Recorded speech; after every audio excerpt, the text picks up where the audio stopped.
오늘 우리에게 주신 하나님 말씀은 마가복음 13장 28절에서 37절까지의 말씀입니다. 마가복음 13장 28절에서 37절까지 말씀 함께 보도록 하겠습니다. 주의하라 깨어있으라는 제목으로 하나님 말씀을 증거하도록 하겠습니다. 오늘날 한국 교회를 살펴보면 마지막 때에 대한 가르침이 많이 사라져 가고 있습니다. 우리 신앙인들은 항상 주님의 오심을 준비하며 주의 길을 예배하는 자가 되어야 될 줄로 믿습니다. 교회는 주님의 거룩한 신부로서 주님의 오실 준비를 맞이하는 신부 단장을 해야 되는 것입니다. 그런데 오늘날 교회는 주님이 언제 오실지, 또 언제 오실지, 또 어떤 모습으로 오실지, 또 주님께서 우리에게 어떤 모습으로 나타낼지를 우리는 기대하지 않고 있습니다. 우리의 삶에 비추어 볼 때 우리의 삶의 무게 때문에 또 피곤 때문에 주님의 오심을 잊고 있지 않습니까? 오늘 본문 말씀을 살펴보면 무화과 나무의 비유를 배우라고 하고 있습니다. 이스라엘이 회복되는 것을 나타내는 것이죠.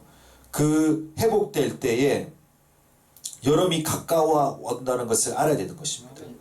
그래서 우리가 항상 신문과 성경을 같이 봐야 될 줄로 믿습니다. 성경의 예언이 이제는 성취되는 시대에 와 있습니다.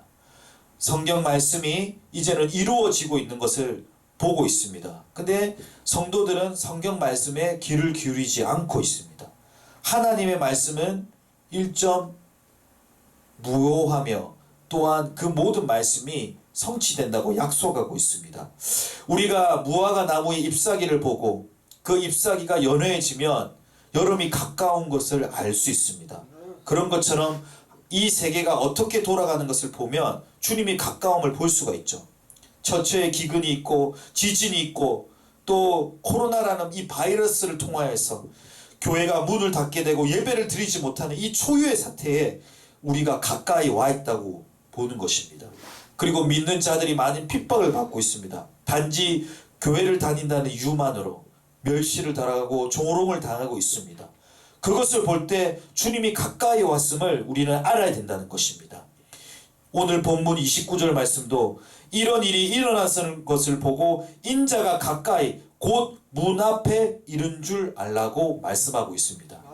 예수님은 부활 승천하신 후에 초기 기독교인들은 다시 오실 것을 준비하고 있었습니다. 주님의 오심을 준비하기 위해서는 우리는 기름을 준비해야 되고 그릇을 준비해야 됩니다. 또한 예복을 준비해야 됩니다. 여러분 어떻게 준비하고 있습니까? 어떤 모습으로 맞이하고 있습니까?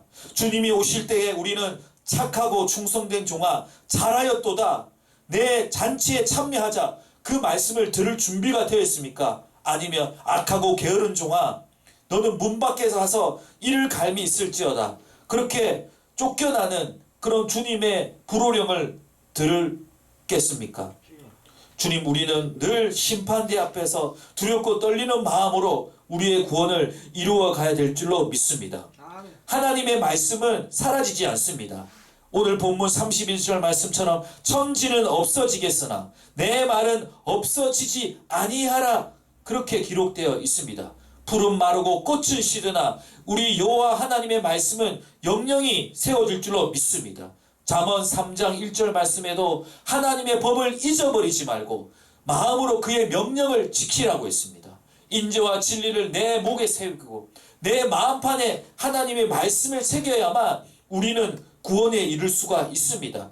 단순히 말씀을 듣는 것으로 그치는 것이 아니라 읽는 것으로 그치는 것이 아니라 그 말씀을 우리의 마음판에 새겨야 될 줄로 믿습니다. 그 말씀이 우리를 인도하고 구원의 길로 인도하는 것입니다. 하나님께서는 그날과 그때는 우리에게 알려주지 않았습니다. 그래서 시한부 종말론이 아니라 정말 우리는 그날과 그때는 알지 못하지만 아버지만 알지만 우리는 그날이 가까움을 볼수록 모이기에 힘쓰고 기도에 힘쓰고 예배드리기에 힘써야 될 줄로 믿습니다. 그리고 주님께서 주의하라 깨어있으라고 말씀하셨습니다. 우리가 정말 말씀을 주도 면밀하게 보고 있습니까? 그리고 우리의 영혼이 감성되어서 깨어져 있습니까? 여러분 지금 신앙생활 한번 점검해 보십시오. 청교도인들은 항상 자신의 신앙을 점검하였습니다. 내가 주님과의 관계에서 멀어지고 있지는 않는지, 나의 신앙이 파손되어 있지는 않는지, 믿음에 관하여 파손되어 있지는 않는지 항상 자신을 살펴보았습니다. 근데 오늘날 그리스도인은 어떻습니까? 교회를 원망하고 사회를 원망하고 자신의 문제를 보지 않고 다른 사람의 허물 찾기에 급급하고 있지는 않습니까? 여러분 신앙은 1대1입니다. 하나님과 나와의 관계입니다. 하나님과의 관계에서 내가 얼만큼 가까워 있는가, 멀어져 있는가, 그것을 살펴봐야 될 줄로 믿습니다.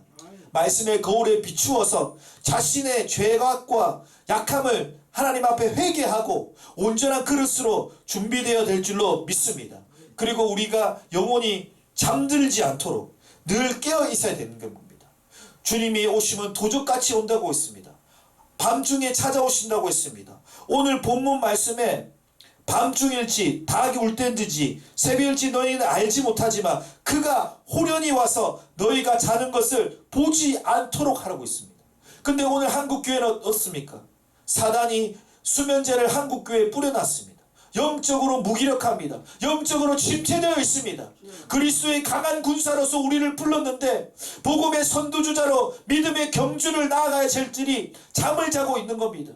자신의 신앙이 파손되어 가고 있는데, 자신의 신앙이 주님으로부터 멀어지고 있는데 그것을 모른 채로 영적으로 병든 채로 잠자고 있는 것입니다. 그래서 사단이 어떻게 공격하고 우리를 파괴하고 교회를 흔들어 버리고 그런 것들에 대해서 우리는 주의를 기울이지 않고 있습니다. 우리는 빛과 어둠의 영적 전쟁을 기억해야 될 줄로 믿습니다. 예수님께서는 빛으로 이 땅에 오셨지만 어둠은 그것을 알지 못하였습니다. 예수님 당시에도 바리새인과 서기관들은 성경을 다 외우고 있었지만 실질적으로 하나님의 아들로 오신 그 예수 그리스도를 알지 못하고 그를 십자가에 못 박혀 죽었습니다. 우리는 영적으로 눈이 밝아져야 됩니다. 계시록의 말씀처럼 안약을 사서 눈을 바르고 세마포의 옷을 입고 의의 옷을 입고 주님의 오심을 우리는 준비해야 될 줄로 믿습니다. 영적으로 어두워지면 소경이 되는 것입니다. 소경이 인도하게 되면 둘 다 구렁텅이에 빠지게 되는 것입니다.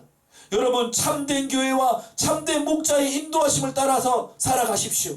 여러분 오늘날 마지막 성도들은 어떤 목자를 따르느냐, 어떤 교회를 따르느냐, 그것이 여러분의 영원한 생명을 좌우하고 있는 것입니다. 아멘. 여러분 깨어있는 교회, 말씀의 반석 위에 선 교회, 진리의 말씀을 가감없이 전하는 그 교회를 찾아가야 됩니다. 여러분의 영원한 생명이 거기에 달려있기 때문입니다. 아멘. 여러분 마지막 시대는 사람들의 귀가 가리워져서 자기 사역을 쫓을 그 스승을 준다고 했습니다. 입에 바른 말, 고운 말만 듣고 영혼을 살리는 말을 듣지 않습니다. 그 말씀을 듣고 튕겨져 나가버립니다. 그 말씀에 대해서 자신이 찔림을 받지 못합니다. 이미 마음이 너무나 강팍해져 있기 때문에, 그 마음이 너무나 돌짝밭같이 굳어져 있기 때문에 하나님의 그 말씀이 여러분의 심령을 골수를 쪼개야 되는데 들어가지가 않는 것입니다. 여러분의 마음밭을 기경하십시오.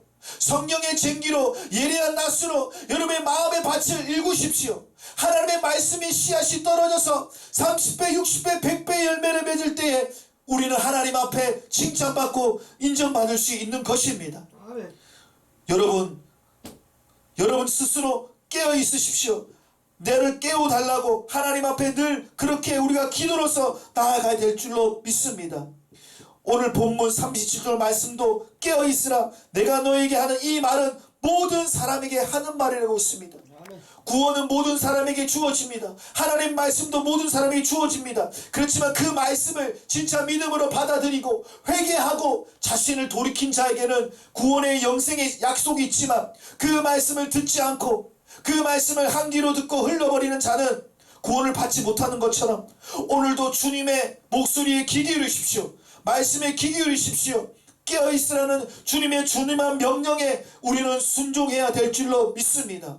너희가 어디에 떨어진지를 살펴보고 너의 처음 행위를 회개하라. 그렇지 아니하면 내가 촛대를 올기리라. 그 예수님의 말씀처럼 우리가 어디에서부터 떨어져 있는지, 주님과의 그 첫사랑이 어디부터 회복돼야 될지 기도로서 나아가는 저와 여러분들이 다 될 수 있기를 바랍니다. 아멘.